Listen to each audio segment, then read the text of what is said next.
दोस्तों, हुआ यह है कि अब से कुछ ही दिनों पहले वर्ल्ड बैंक ने रेमिटेंस के बारे में एक बहुत ही इंपॉर्टेंट रिपोर्ट छापी है। यानी कि किस देश के लोग अपने देश में कितना पैसा भेजते हैं। और आप जानकर हैरान हो जाएंगे कि इस साल 2023 की रिपोर्ट में भारतीयों ने रिकॉर्ड तोड़ दिया है। दोस्तों, करीबन 125 बिलियन डॉलर दुनिया के अलग अलग देशों में जो भारतीय काम करते हैं, उन्होंने कमाकर पैसे भारत में भेजे हैं। और इसी के साथ भारत पूरे वर्ल्ड में रेमिटेंस के मामले में नंबर 1 देश बन गया है। यानी कि भारतीय लोग सबसे ज्यादा पैसा कमाकर भारत में वापस अपने परिजनों को भेज रहे हैं। और यह 125 बिलियन डॉलर बहुत ही विशालकाय रकम है, क्योंकि दुनिया में कम से कम 65 ऐसे देश हैं जिनकी टोटल जीडीपी यानी टोटल अर्थव्यवस्था भी 125 बिलियन नहीं है।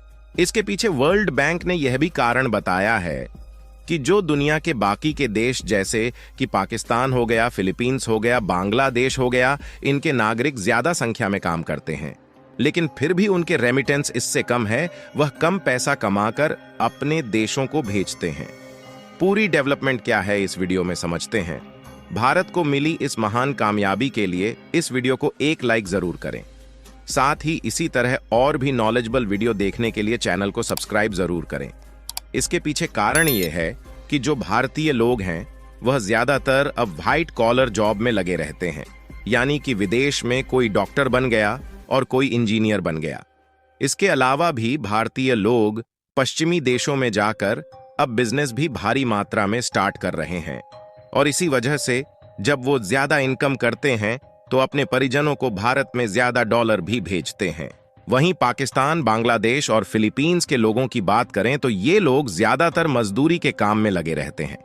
हालांकि हम डिसएक्सपेक्ट नहीं कर रहे हैं, हमारे कहने का मतलब यह है कि इनकी कमाई कम होती है और इसी वजह से ये कम पैसा अपने परिजनों को भेज पाते हैं। लेकिन आपका सवाल होगा कि चलिए ठीक है, भेज रहे हैं पैसा, लेकिन इससे अर्थव्यवस्था को क्या फायदा होता है? क्योंकि जो लोग विदेश में पैसा कमा रहे हैं वह अपने भारत में जो परिजन हैं पैसा उन्हें दे रहे हैं, तो सरकार को इससे क्या बेनिफिट मिल रहा है? तो इसके लिए आपको बता दें कि जब कोई व्यक्ति विदेश में पैसा कमाता है तो वह व्यक्ति जो भारत में अपने परिजनों को पैसा भेजता है तो वह डॉलर की फॉर्म में भेजता है। डॉलर सरकार के पास जाते हैं, सरकार उस डॉलर को अपने पास रखती है और फिर उस डॉलर को एक्सचेंज करके परिजन के अकाउंट में INR यानी कि भारतीय रुपया भेजती है। इससे होता यह है कि डॉलर भारत के खजाने में चला जाता है और भारत का खजाना तेजी से बढ़ता है। और इस खजाने के बहुत सारे इस्तेमाल है।